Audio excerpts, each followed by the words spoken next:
Thank you. Thank you for those introductions. It's my honor to moderate this discussion. I should point out that in addition to our 5 distinguished panelists here, we have one Dr. Walid who's joining us virtually. Now you see him.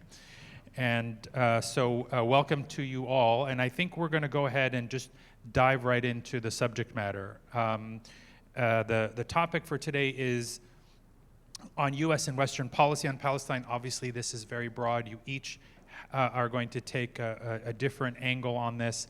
I'd like to start with Josh Paul, and to give us about 5 minutes of your thoughts on this, and then we'll do I'll do a follow-up round for our panelists, and then in the third part, I'll take questions from the audience, which I think there are pieces of paper that you can write down your questions, and then I will present those. Josh, please go ahead. Yeah, thank you, Khaled. Good to be with you and good to be with all of you this afternoon. The topic of the panel is the US and the West approach to Palestine. I'm going to focus on the US, although I do want to say that right now I think what is happening in Europe is particularly fascinating, where we see just today the news that Greece, in addition to Spain and Italy, are going to be sending ships to support, and we'll see to what extent, the Sumud flotilla that is heading to Gaza. But we're sitting here in the US, and it is clear that we all know that the US is the major enabler of Israel's war crimes, of Israel's genocide, the facilitator, and a question that has arisen time and time again over the last couple of years is, why won't it change? Why are our politicians not changing? And I've heard that from students who have protested not only in their thousands, but across the country in their hundreds of thousands. I've heard it from doctors who have gone to Gaza and then gone to Capitol Hill, and I've sat with them as they have told their stories to members of Congress, to congressional staff, and we've seen the tears running down the faces of these members of Congress who then go out the next day and continue to vote to provide arms to Israel, taxpayer funding for those arms. So the question, I think, for us all is, how do we take the very clear momentum, the energy that we see, the shift in America that we see, and apply it to our politics? And why isn't our politics changing?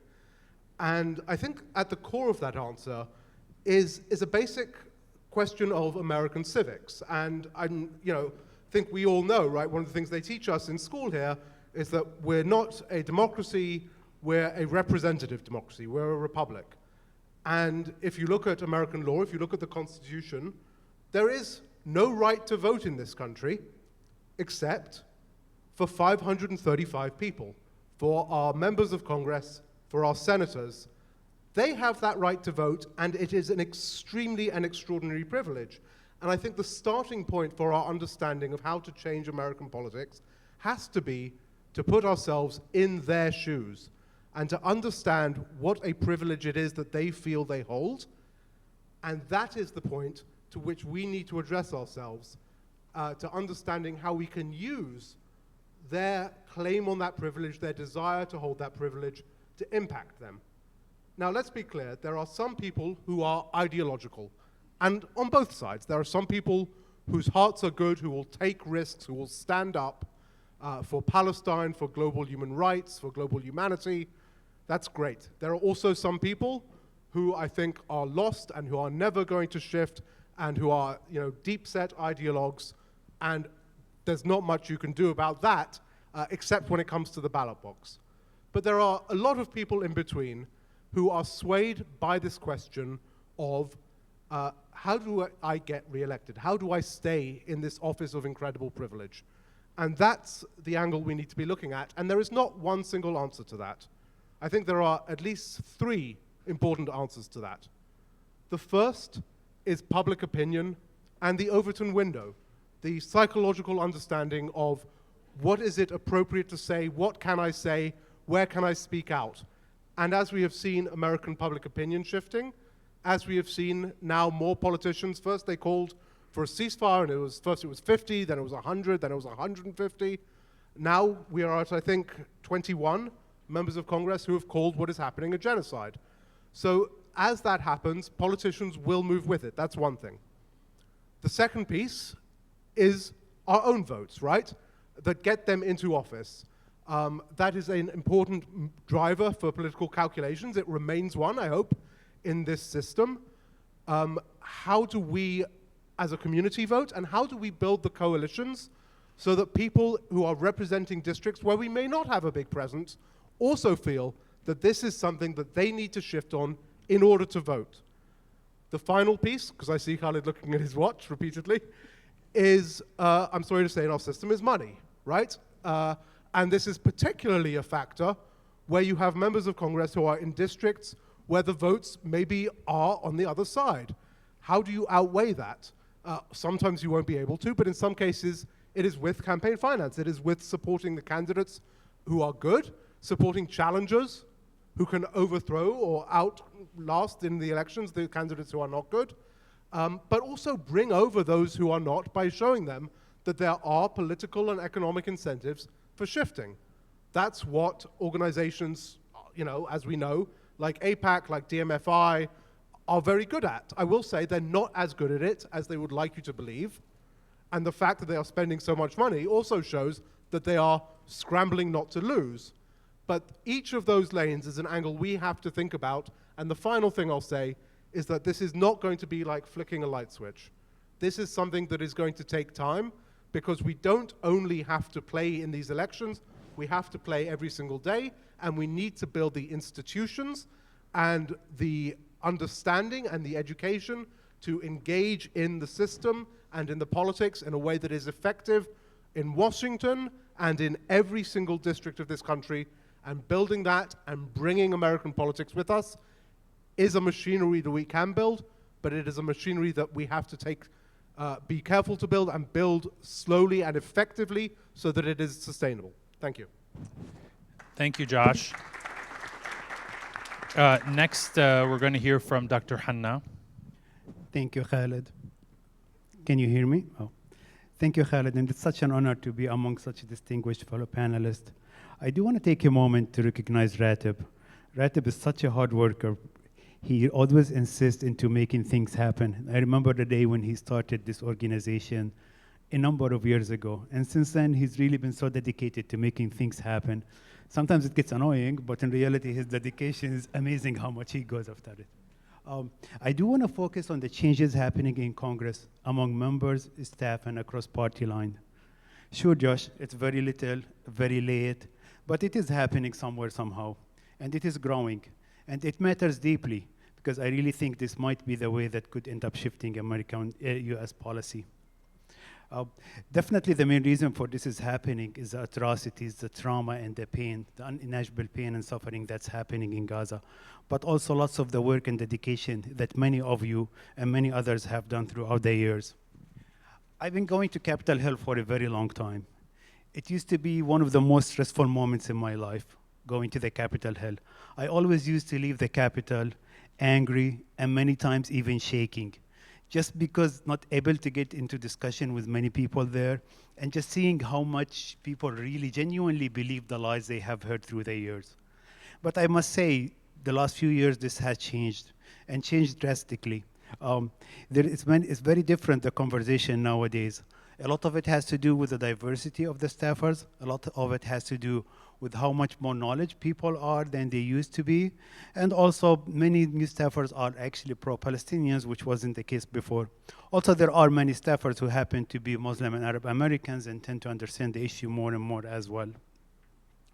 Additionally, what we have seen lately is the level of pro-Palestinian activity on the Hill.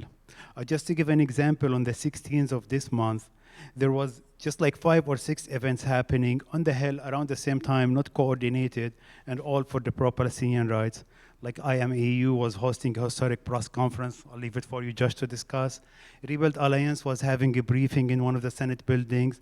Code Pink, many of their members were going from one office to the other promoting Block the Bombs. The American Federation of Ramallah, Palestine was hosting Rev Manzer Ishaq for meetings on the Hill. And these are the ones I ran into that day, but I'm sure there was even more than that. That's really unprecedented to see on the Hill. Before, if you used to see a Palestinian group once a month was something, but nowadays you see lots of them, and again, the atrocities of what's happening is what's making this happen to start with. But we also start to hearing many different stories than we used to hear from before. I recall a conversation with one of the Republican staffers just 10 days ago, and he was telling us that how growing up to him, supporting Israel was just given. Like, he does not need to know about it. He does not need to know about what's happening. It was given in his community, in his church, in his family, that supporting Israel was something to happen without questioning it whatsoever. But then he was telling us how this changed last year, and he started looking more into the facts.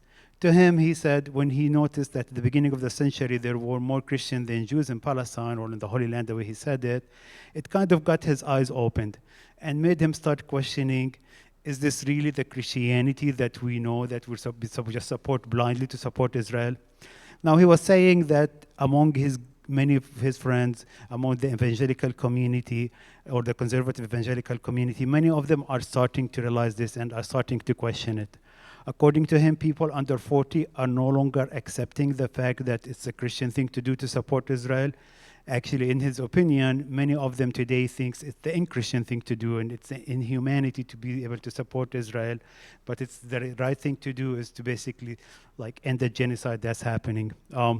Also, my friend Dr. Shukri Makhlouf have organized a meeting for us that day with Marjorie Taylor Greene.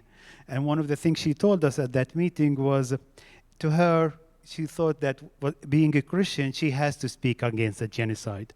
These type of things we have not heard, we're not used to hearing before, and definitely we are noticing the change in the Republican Party and in the evangelical community in general from that end.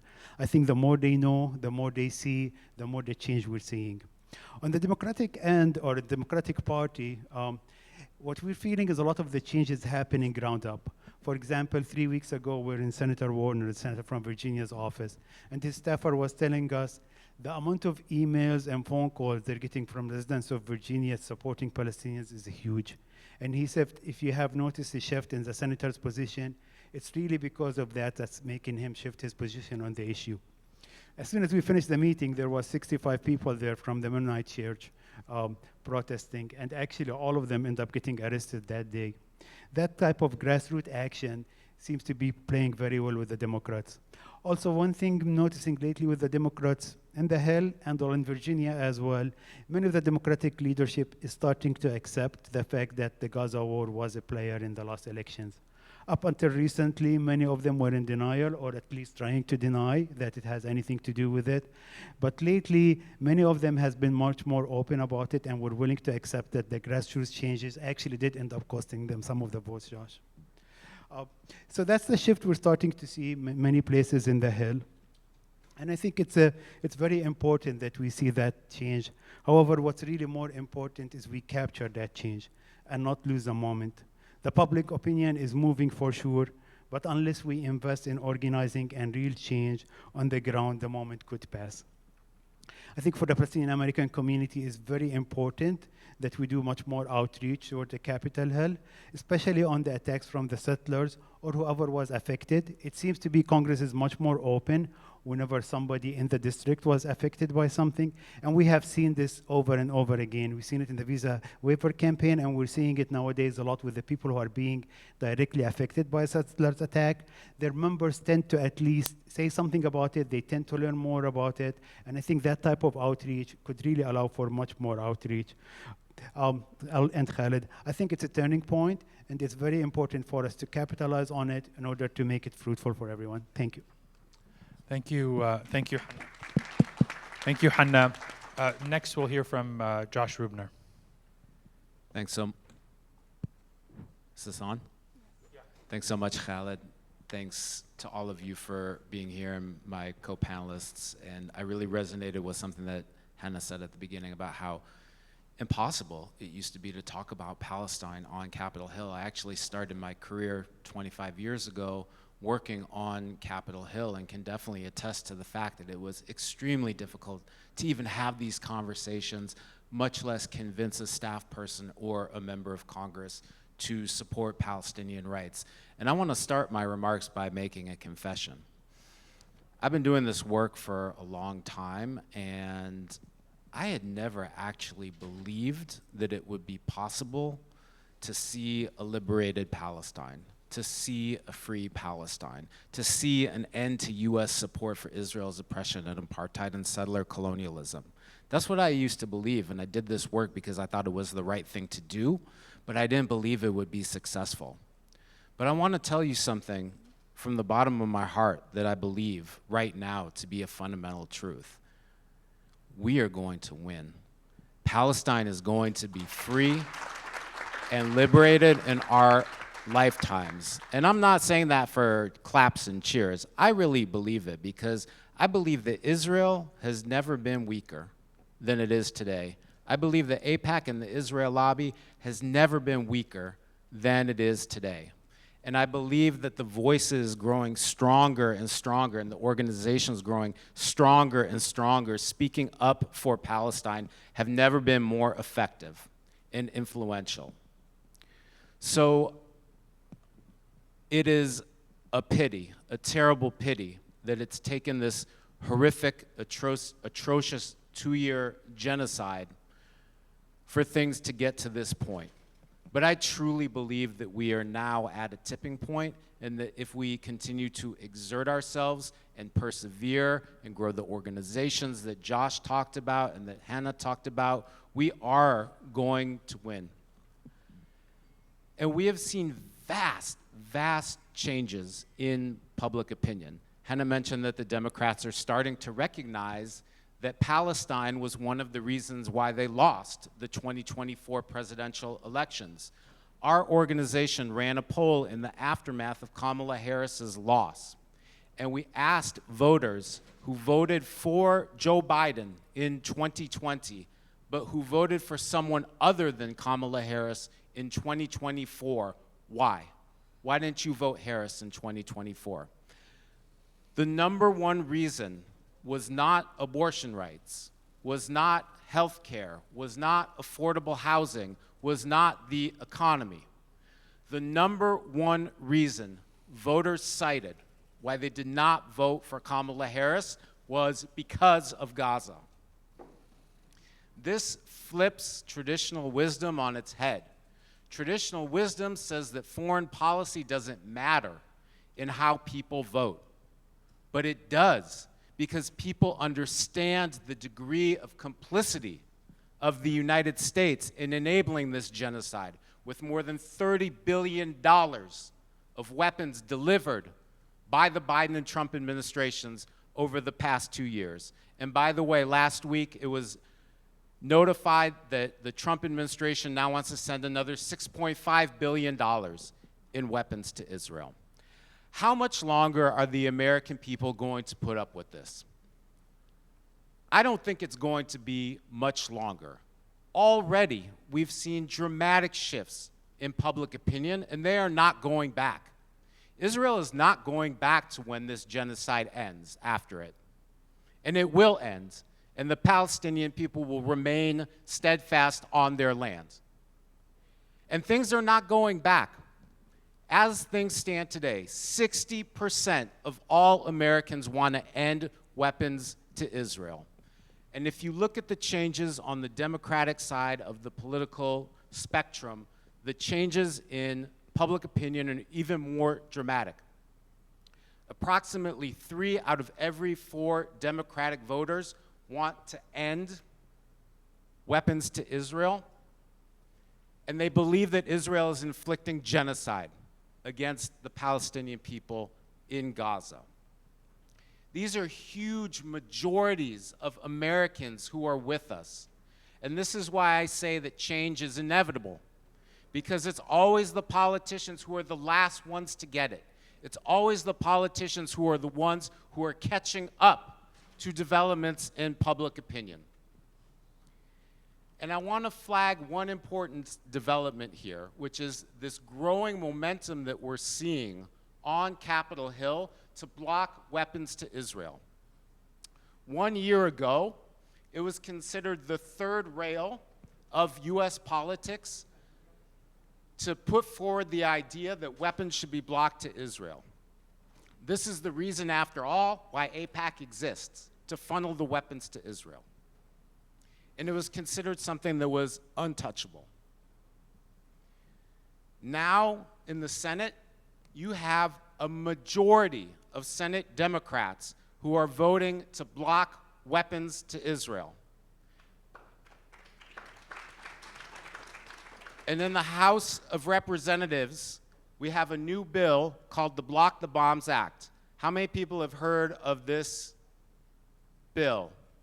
Not many. Okay, I'm gonna do a little organizing work because that's what I like to do. So, can I get someone to pass out these Block the Bomb stickers, please? These stickers will take you to a website. Go to the URL, go to the QR code.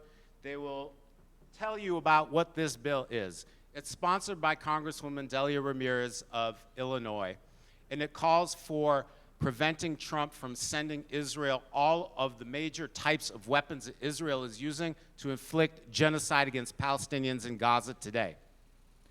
As of today, there are 52 Democratic representatives who are co-sponsoring this bill. That's a quarter of the Democratic caucus. That's an amazing number, but it's nowhere near where public opinion is on this issue. So how many of you have members of Congress, representatives who are supporting Block the Bombs? How many of you have members of Congress who are not yet supporting? How many of you are unsure? Okay, go to that website, hit Take Action, and you will send a letter to your member of Congress asking them to join if they're not on the bill yet, and thanking them if they are. So this is just one example of many, the Block the Bombs bill, of how I see things changing dramatically on Capitol Hill, which is why I believe that if we continue to organize and advocate and raise our voices, we will win and we will see a free Palestine. Thank you, Josh. Thank you. Next, we're going to hear from Reverend Dr. May. Thank you, Khaled. I don't know how many of you as a child ever played that game, Which One Does Not Belong? But that would be me on this panel. And so I laughed a little bit when Josh was talking about civics. I hated civics. I took it in middle school and I hated it. And forgive me, I still hate politics. And yet, politics are how we get things done in so many ways. I am not a politician, I'm a cleric. I know much more about the Bible and theology and religious things than we're speaking of today on this panel. But one of the great struggles we have in the church and the American church and in religion in the context of issues related to Palestine is this idea that religion should not be political. How many of you have ever met a Christian that says we can't talk about that because the church shouldn't be political? Do you know any Christians? If you know any of them, that's what they think. They might not have told you that. And what's important about that is that we have to actually shift our understanding of politics. Plato, did any of you read Plato's Republic? It's like a primer on what we're talking about here. Politics is just about people. It's just about how people order their lives together. And so that should be something that all of us care about, even those of us who hate civics. And I wanted to just talk a minute about some of the work we've been doing at Churches for Middle East Peace. We are a peace-building Christian organization. We've been around 42 years. And we've talked about this some already from some of the things we've heard from panelists, that this didn't start on October 7th, that we're culpable as the American government today. That's true not only of the Trump administration today and the Biden administration in terms of his lack of response and his complete, I was going to say spinelessness, but I should be more professional, in terms of the inability of President Biden to be able to stop what was happening. All of that began long before. Do you know that the last president to publicly stand up against Israel in terms of a war was President Eisenhower in 1956? Does anybody know how long ago that was? How many of you is that before you were born?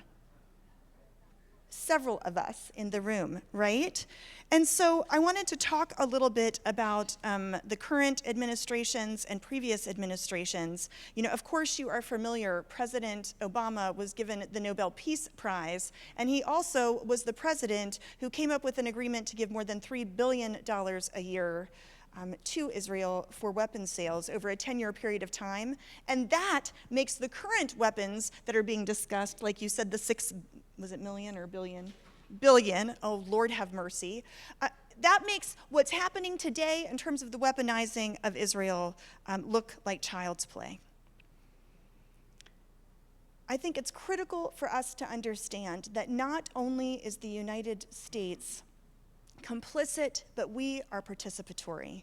And the ongoing weaponizing of the Israeli state does not only continue the devastation and the genocide of Gaza, but it is bad for all of us. Not only has the US government failed Palestinians, we have failed the people of Israel, the Jewish citizens of the state and the Palestinian ones, and our government has failed us. So what can we do about it? I've spent a lot of time over the past couple of years with His Royal Highness Prince Hassan of Jordan, and one of the things he says is that people matter, but we're at a point in the history of the world where that's been forgotten. People don't matter in the world today. How true is that statement about the Palestinian people? How true is that statement about the Palestinian people of Gaza specifically? The children of Gaza, the mothers of Gaza, all Palestinians.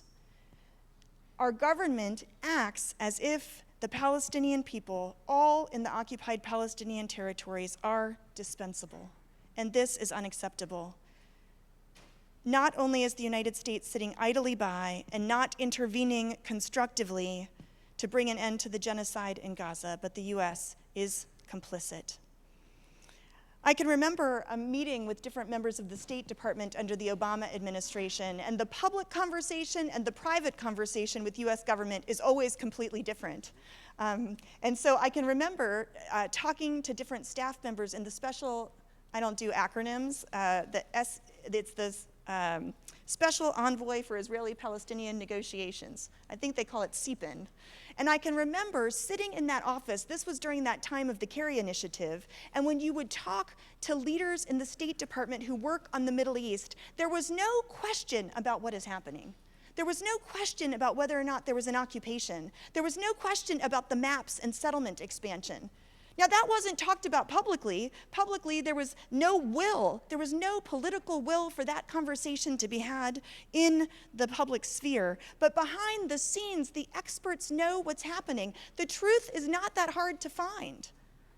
I don't know if you know the organization PASIA. It's another acronym, the Palestinian something. The head of it was Dr. Maadi. He just passed away. It's one of the leading think tanks in Palestine, in East Jerusalem. And the executive director of it, I believe he was the founder, Dr. Maadi, just died earlier this year. Do you know what he said? He said, if truth is not spoken, truth will be lost.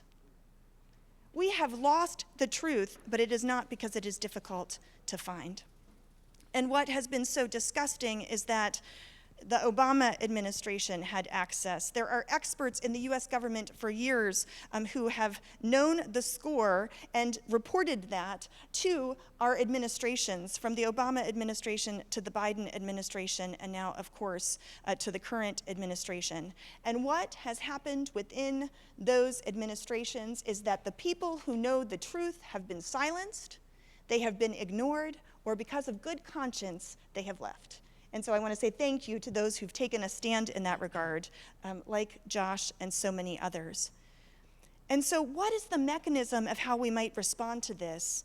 Part of it is that civil society has to be mobilized. We have to be educated about what it means to be good citizens of the state, that we have to go back to our 7th grade civics class and learn how it all works and how it is done.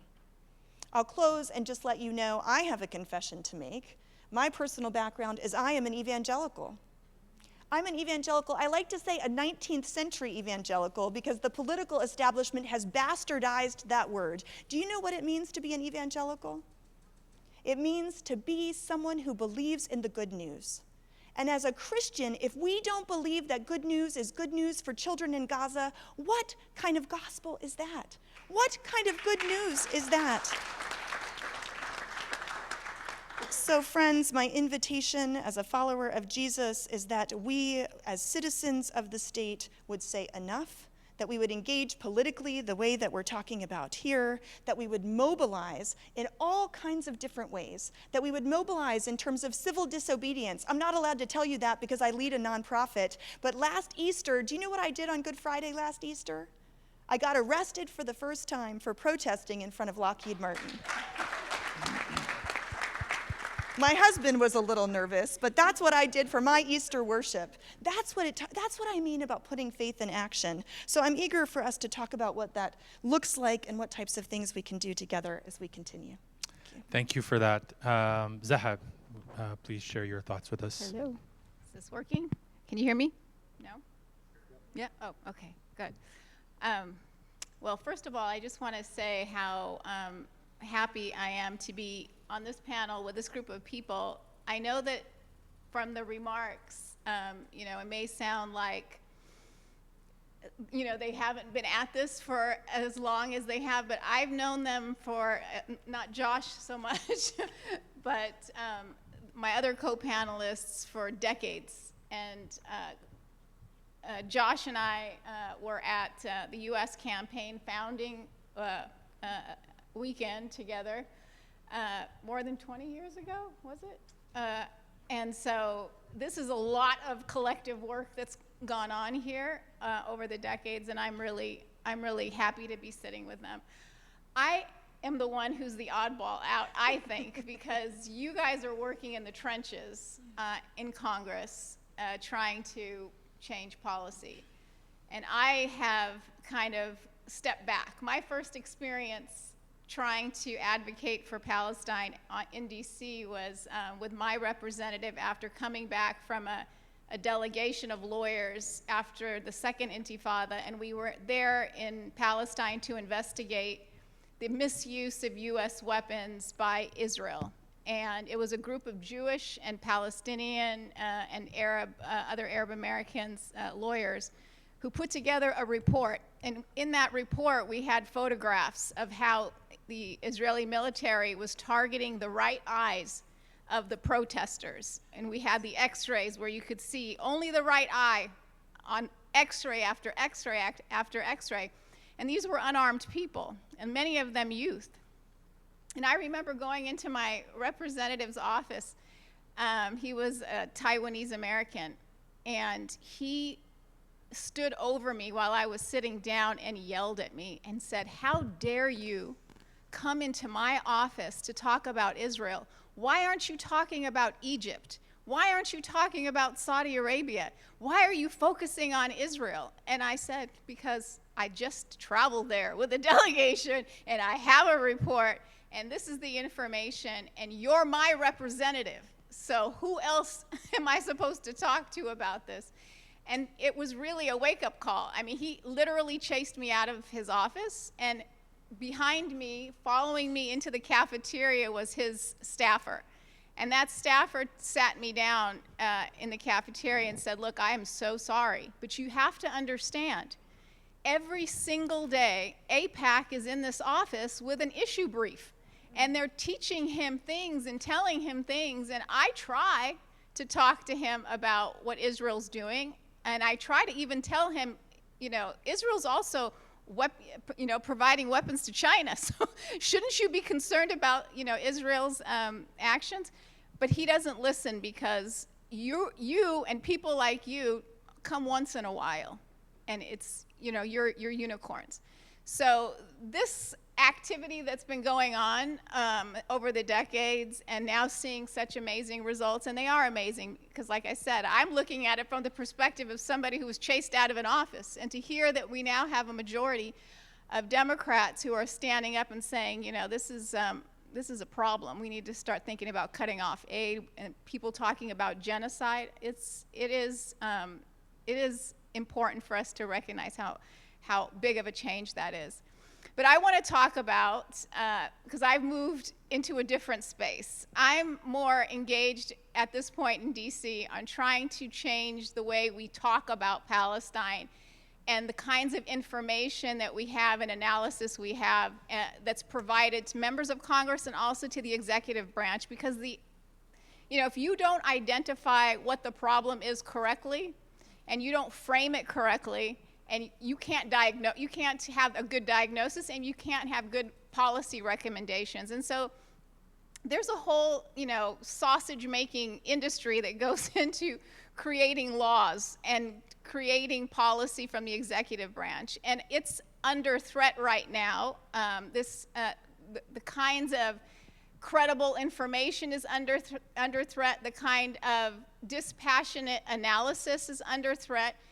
And it didn't start with the Trump administration trying to shut down academic institutions who are, teaching courses that, he doesn't like. It started well before that.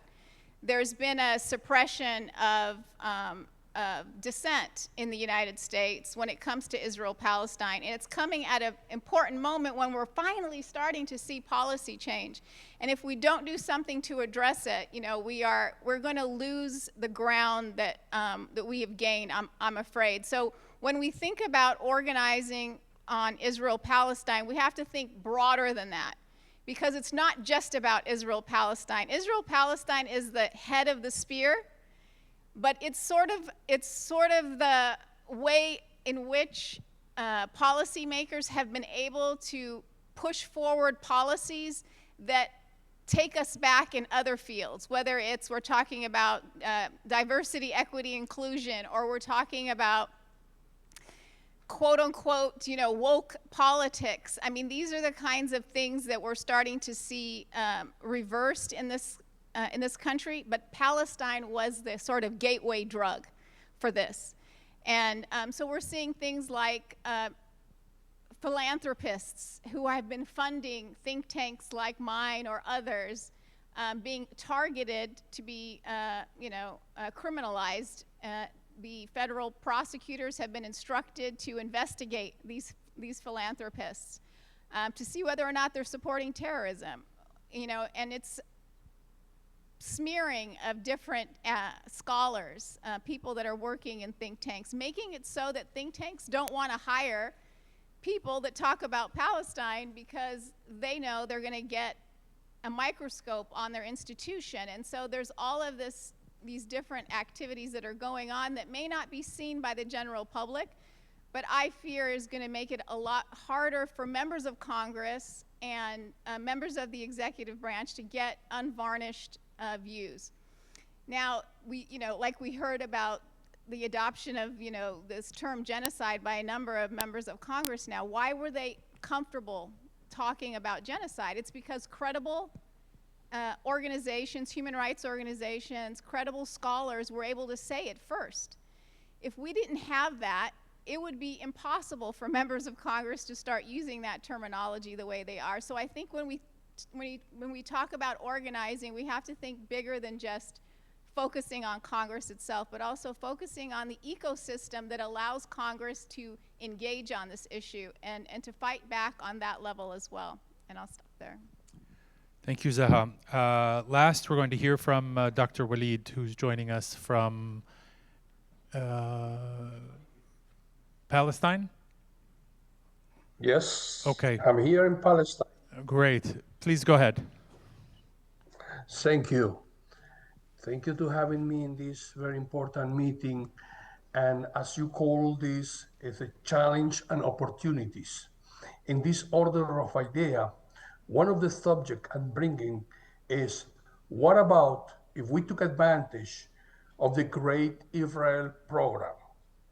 Israel, war that they do own borders until today, but they very clear decide that the borders are from the River Nile to the River Euphrates in Iraq, from Egypt to the Iraq. So that's the real borders of the Great Israel. That means include Egypt, Palestine, Jordan, Iraq, Kuwait, big part of Saudi Arabia, all Syria, all Lebanon, and part of Turkey. So this is what they really want to do. In my point of view, it's what about if we reverse the psychology of what they want to do? They want to do this since 1897 from the first Congress of Zionism. So the real theory of the Zionists is to create this first state from this border to that border, from the river to the river. The flag of Israel is very clear, but the people deny to recognize what's the meaning of these two lines on top and down. The river Nile in Egypt, the river Euphrates in Iraq.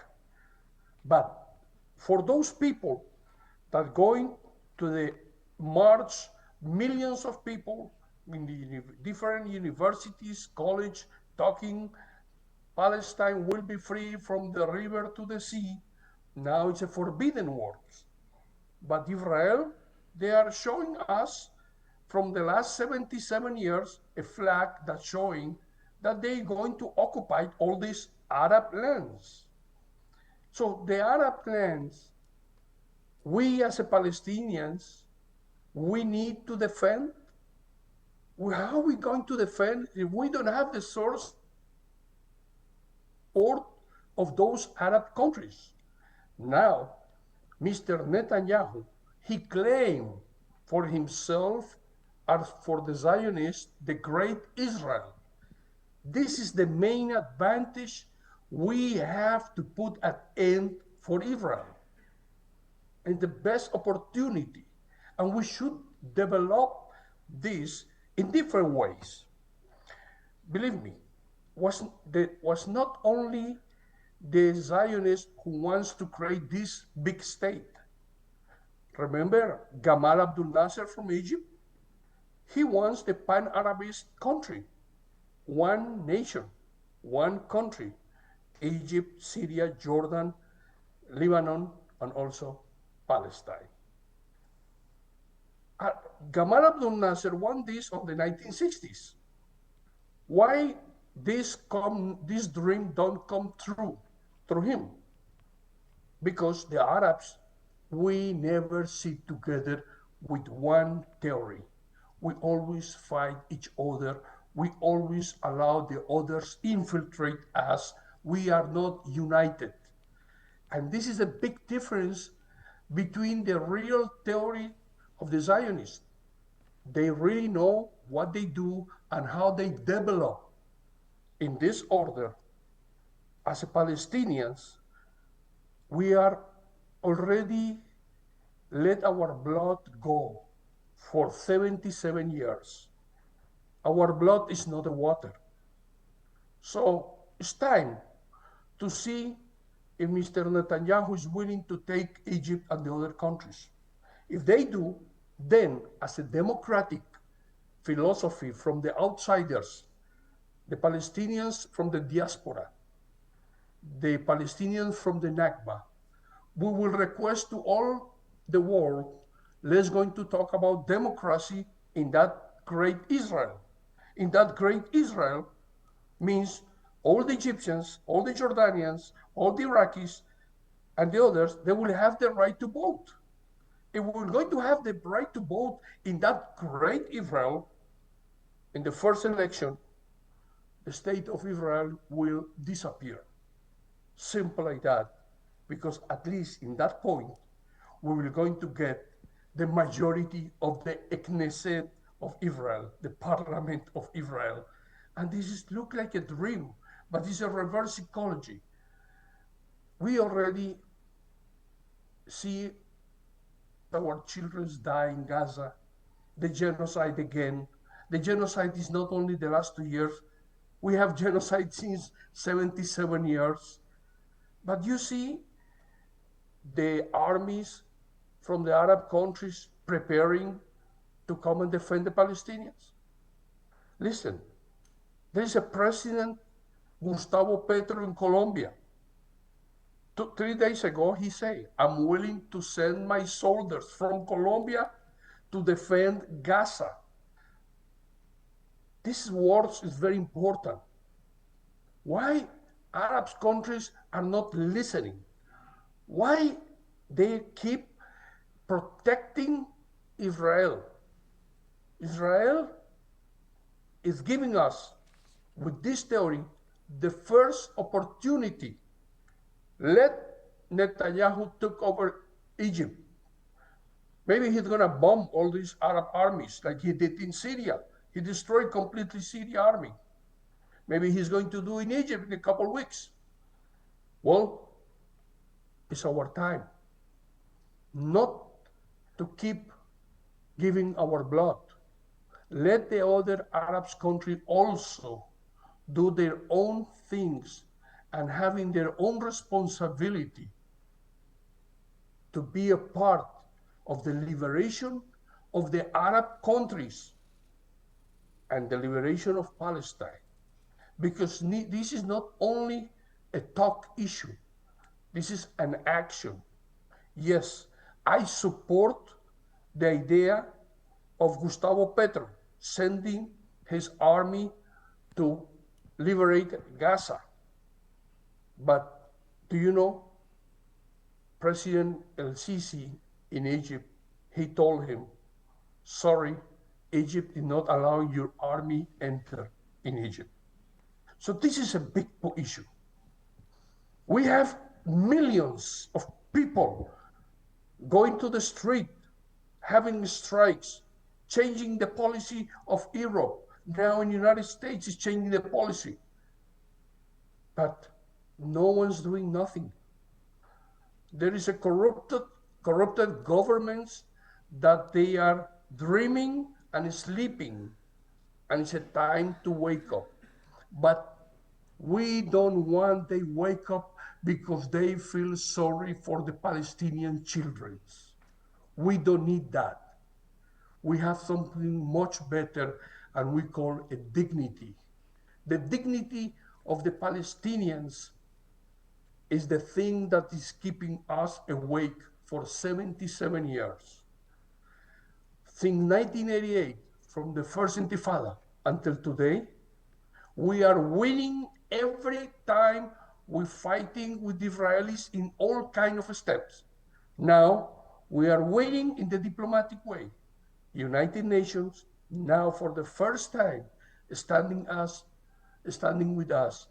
And we know we continue supporting this, but we must improve something more and not only standing on the streets. Thank you.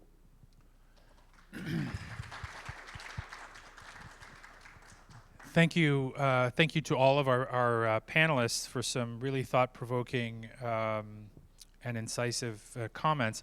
Before we move to questions, can I ask the organizers, how much time do we have? Because I know we started a little bit late. We have 15 minutes. Okay, so, and is there someone collecting questions? You have collected, or you? Okay, because if we have 15 minutes, we should probably do that. If people have questions, are they to write them down or raise their hand? Okay, write them down. Are there specific pieces of paper? Okay. While the paper is being handed out, I think we don't have time to do a full round, but I think maybe I want to put a basic question to all of you. So you all talked about the challenges that we're facing on Capitol Hill, in the administration, in the policy establishment, in the think tank world, in the international arena. What do you see is the thing, like, you know, I've been the past 2 years, I think, like most people, watching these horrors and thinking, okay, now this is the point at which people say it's gone too far. Okay, no, now this is the point. Now this is the point. What has to happen in not in terms of the atrocities being committed? There's clearly no red line there, but what has to happen here for you to feel like the dam has finally broke? whether it's on Capitol Hill or with the administration or in Washington in general, whichever piece of that you want to take, I would ask you maybe in a minute or a minute. I don't want to say more than that because there's 6 of you, and we still want to get to some audience questions. So if each of you could comment, like, what do you think needs to happen? Or maybe another way to think about it is, how will we know that the dam has broken, right? Like, is it the money? Is it, we've raised a bajillion dollars for this super PAC in that we can work on Capitol Hill, and now we know that we've crossed this threshold. It's a point of no return. What do you see as that kind of point? Who wants to start? Hanna. I can start. I think on the Democratic part, maybe the money, the votes, and so on could play a role. But on the Republican part, I think the breakthrough has to come into the churches. Until we see a breakthrough into the Christian Zionists, it's not going to really make a big difference. And that will be what I'll be looking for, is many, many more of Republican senators speak out on the issue. Two things quickly on that. First of all, so I work with a gentleman called Tariq Habash in an organization called A New Policy that we co-founded after we left government, resigned from government over this issue. And the joke we always make with each other is that the measure of success is that government will hire us back. But honestly, I think one of the measures of success here is not, is there this massive transformation of US policy, but can Israel be talked about in Congress, in policy-making circles, in public, like we would talk about any other country? Can it be criticized? Can the law be applied? Can it be debated like we would if it was Portugal, if it was India, if it was Taiwan, you name it? That's, I think, one of the indicators. Do you mean talk about it without Correct. Repercussions? Talk about like, I still freely, have without my job. repercussions, without Okay. repression. So we're not there. Yeah, no, we're not. Josh or Zaha or May? I actually think the dam is breaking. I mean, I think my markers are the ability to say the word genocide in Congress, and people not be afraid to do that. People are doing that. To see celebrities wearing kuffiyas and raising Palestine at events, to see an aid concert, a stadium filled with 10,000, over 10,000 people, all for Palestine and having stars there. Those things are really like the beginnings of the end, and I do believe we're coming to the end. But I think we're not going to see it really change Congress until we have a movement for campaign finance reform. That's what's going to make the difference. We can still have all of this in civil society, all of this activism and change, but until we get money out of politics, I don't think we're going to see the kind of change we need. So do we have to address the deeper structural issues? Yes. Okay. That's the long battle, yeah. I'll follow up on Zaha's analogy of the dam is breaking right now, and I see that on Capitol Hill in many different ways. Just to give one example, Congresswoman Valerie Foushee of North Carolina was elected to Congress because of an AIPAC endorsement and because of the millions and millions of dollars that AIPAC Super PAC put into defeating her opponent who stood for Palestinian rights. A few weeks ago, Valerie Foushee came out and said, I am not taking any more AIPAC money. And she also got on as a co-sponsor of the bill to block weapons to Israel. So when you think about the reputation that AIPAC has enjoyed up until now as this invincible, all-powerful machine, no, we're seeing members of Congress who were elected due to AIPAC's intervention now repudiating them. So I do think that that's like one example of how things are changing dramatically. I want to emphasize what I heard you say, Khaled, about there not being a red line. I was in Jerusalem meeting with a high-level Biden administrative official, and I said, what's the number? At that point, the death toll was only 20,000, right? What's the number? Is it 25,000? Is it 30,000? Is it 50,000? And he said to me, there is no number. And it was because of the paradigm of the administration that Israel is vulnerable because of the surrounding Arab states, et cetera. And so I think, one, that's not true, and is I mean, the perspective there is very limited. But I think what's going to happen is there's going to have to be a change of leadership. There's going to have to either be a change in the political will, you know, in terms of members of Congress, or we're going to need a different president. I mean, right now, it has not mattered under the Trump administration or the Biden administration what the State Department experts say, what Congress says. It's only the power has been in 5 people or less under the Biden administration and the Trump administration. So I think you have to have a change of leadership. And the last thing I'll say is I hope we also will consider alternatives. One of the things that I think is unfortunately true, the United Nations has not been able to solve this issue since 1947 in the partition plan, right? And so individual states certainly have a role. But one of the things, I didn't get to this in my first remarks, that Prince Hassan has been talking about is, what if there is a Levantian Citizens Assembly the way that there was a Helsinki Citizens Assembly? What if you mobilize society in a different way and say, okay, if the international governments are not doing it, we the people can do it in a different forum or a different way? And I think there's a lot of potential in that kind of creative thinking. I would like to let you know something. It's very sad that the money is the one who's talking, not the ideology, not the principles. But about IPAC, it's something that the US law allow that all the Zionists provide money to IPAC with the tax exemptions. Same, Israel have in their own budget providing money to IPAC in order to buy and support those people who's running for the Congress in the United States. This is something really that it's, if you see it with the loop, it's completely illegal. Means money from Israel to pay for those Congress that they need to assure the policy in favor of Israel. So we must denounce this. We must take action on this in the United States. IPAC have to be erased in the legal way in the United States. Because if we're going to pretend, assuming to have some kind of IPAC for Palestine, we're going to be in the same way.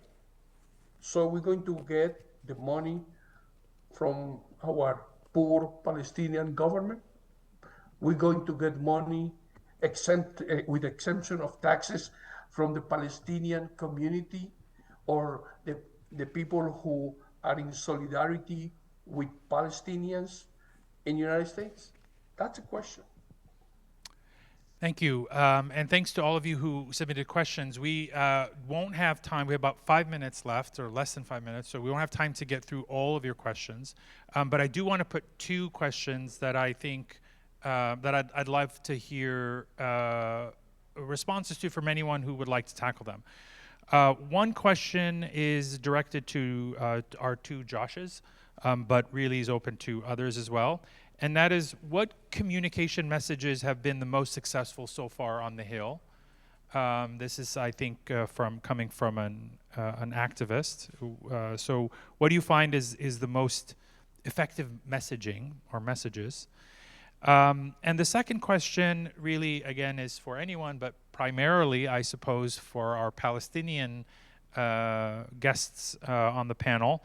And that is, this question of the Palestinian lack of unity and how to overcome it as an obstacle, since it is a hindrance not just for Palestinians, obviously if they don't have an effective leadership, but it is a hindrance on the movement more broadly, that there isn't a kind of address that is credible. So what would you say needs to happen on that front? Obviously conferences like this are crucial in that respect. So those 2 questions, maybe half of you, 3 of you can take the first one, but again, we have only just a few minutes, so 30 seconds each. Who wants to tackle the messaging? Yeah, so Josh and I get the much easier question. So I think there is no one-size-fits-all answer to this. You have to look at who are the that you're engaging with, what is the population that they're representing, and then I think you have to meet them where they are. If you want someone to come along with you, right, you can't just start with where you want them to be. You have to go to where they are and bring them along with you. And so I think for some members, it's very much about the attack on American freedoms and civil rights. For others, it's about why are you sending our tax money overseas? For others, it's why are we complicit in a genocide? For others, it is why are we not following our own laws? I just don't think there's a one-size-fits-all. I think you have to do your research, understand and assess where the person is, and then target your message. And unfortunately, or fortunately, there are pretty much an angle that can fit everywhere because Palestine is such an intersectional issue with so many different perspectives. We always lead with a values-based messaging. It's wrong to starve children. It's wrong to bomb people who are being displaced and who are living in tents. It's wrong to do this with our taxpayer dollars and with our political support. It's a message that's resonating more and more with members of Congress who, like us, see the atrocities that Israel's committing and who understand that this contradicts the human rights vision or mantra that we like to believe our country leads with. So a values-based approach, I would say, is the leading one. May I just add 30 seconds? There's a campaign that's happening right now that was launched by Amnesty International and Save the Children that is called Let Children Live. And it's an international campaign, and it's your values statement made me think of it. There's 2 million children that are Palestinian living in the occupied Palestinian territories. And if you join the campaign, you can get the name of a child that's alive. You're literally, by engaging in this, saving this child's life. And we're encouraging people to take the names of these children to their elected members of Congress. Churches for Middle East Peace is doing a Christian version of the campaign, but that's a way that you could do that type of messaging. Let children live. Right, thank you. And last in this final round, for Hanna and Zaha and Dr. Walid, how do you fix the broken Palestinian national movement in 30 seconds, please?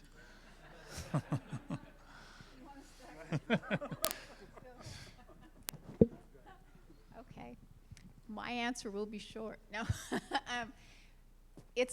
to me, like the thing we have as Palestinians the most control over, and the thing that, you know, in terms of effecting an end to the genocide that we can do that's most important right now is national reconciliation. And so it's something that's been preoccupying my time. When I went to Palestine this summer, without fail, I mean, if I asked somebody what's the most important thing to you, the most effective thing to end the genocide, they would say, you know, we need to have Palestinian national reconciliation. But civil society has been decimated in Palestine, and the kind of mobilization that you might have seen in the past just doesn't exist. So I've been trying to think about different models for activating citizens around a deliberative democracy, you know, and for me, I've been experimenting with civic assembly, and I hope to be able to actually launch a civic assembly, which is basically a representative sample of a Palestinian community, and asking them a question to study it and deliberate over it and to come up with an answer to it, and then push it with policymakers. And I want to do this pilot in the United States with Palestinian Americans, to come up with, you know, a way around the Palestinian divide, asking them a question about it and letting them come up with an answer and using that answer to kind of start a campaign. So this is something that we're working on here in the U.S. and stay tuned. There'll be more information about that to come. Right, thanks. Hanna? Just a quick note on the messaging. In my opinion, the most important part is not too much the messaging, is who's delivering the message. And I think if the message is coming from someone in the district and being just personal message seems to be much more effective, in my opinion, than many of the other messages. The only thing I have to say about basically the unity among the Palestinians is I think justice, equality, peace is known for everyone. And I think when it comes to this conflict, we always try to frame it into different ways. One time we try to call it two-state solution. One time we try to call it recognizing Palestine state. But in my opinion, even the division among the Palestinians, if we just look at justice from one perspective, and this is justice which we all know, and we just try to apply it, we don't have to worry about all these issues. Thanks. Dr. Walid, you have the last word. Thank you. Our president yesterday at the United Nations, he rejected the great state theory of Israel, the great state of Israel, when he explained his speech. Today, I talk about how it's benefit for us, the great Israel. This is not means a lack. I support my president because he's my president in Palestine and he represents us as a Palestinians. We have different criteria for different areas, but even I am a member of the biggest political party of Palestine in Latin America. I represent, but we have difference, but we have a freedom of speech. Now they think something, but at the same time can find different theories in the way to get the solution. The resistance is one of the ways. We cannot close and shut down that door. That door is being opened for millions of Palestinians in favor of that one.